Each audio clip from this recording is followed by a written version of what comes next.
Good morning, everyone.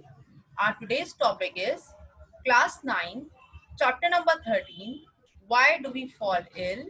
In this, we have done acute and chronic disease. Then, we have finished infectious and non-infectious diseases.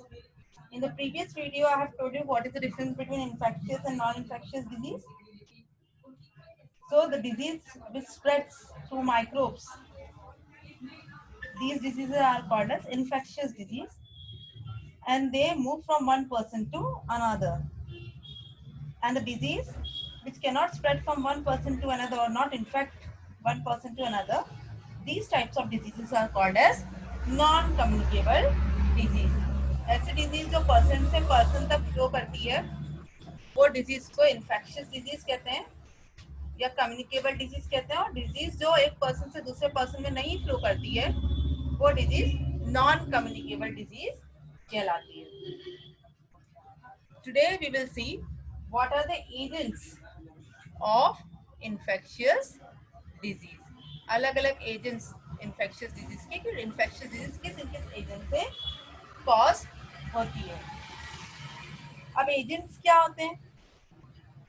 हमें infectious disease का मतलब पता है कि infectious disease are caused by some biological agents such as virus, bacteria, fungi, single-celled animals, that is protozoan, and they can spread from one person to another by various means such as water, air, food, insect, or by physical contact.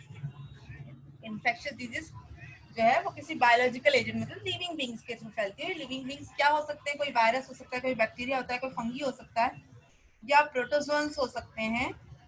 और ये एक person से दूसरे person में हवा के through, पानी के थ्रू, खाने के थ्रू, या इंसेक्ट के through,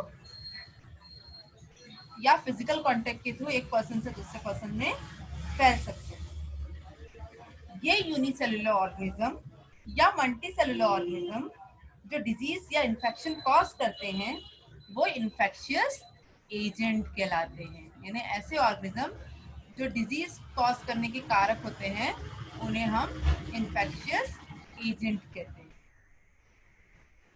These disease causing organisms are also called as pathogen, और इन्हें ही हम पैथोजन भी कहते हैं.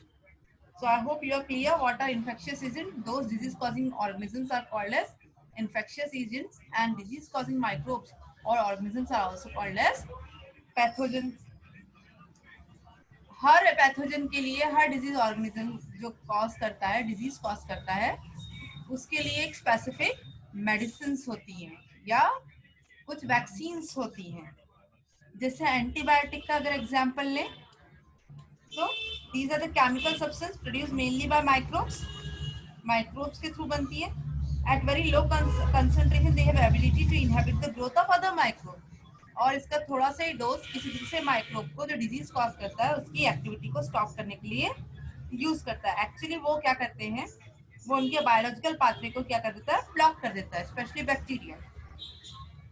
पेनिसिलिन एक एंटीबायोटिक है जो दूसरी बैक्टीरिया के लिए उसकी जो सेल वॉल है उसकी फॉर्मेशन को ब्लॉक कर देता है, और बैक्टीरिया आगे ग्रो ही नहीं कर पाता है किसी की बॉडी के अंदर.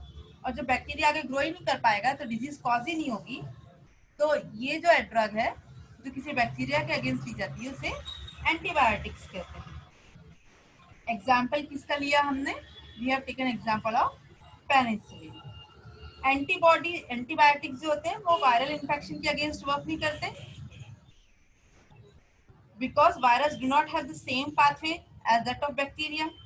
वायरस का जो बायोलॉजिकल पाथवे होता है वो बैक्टीरिया के बायोलॉजिकल पाथवे से डिफर करता है, जिससे दोनों के लिए एक जैसी मेडिसिन नहीं यूज कर सकती.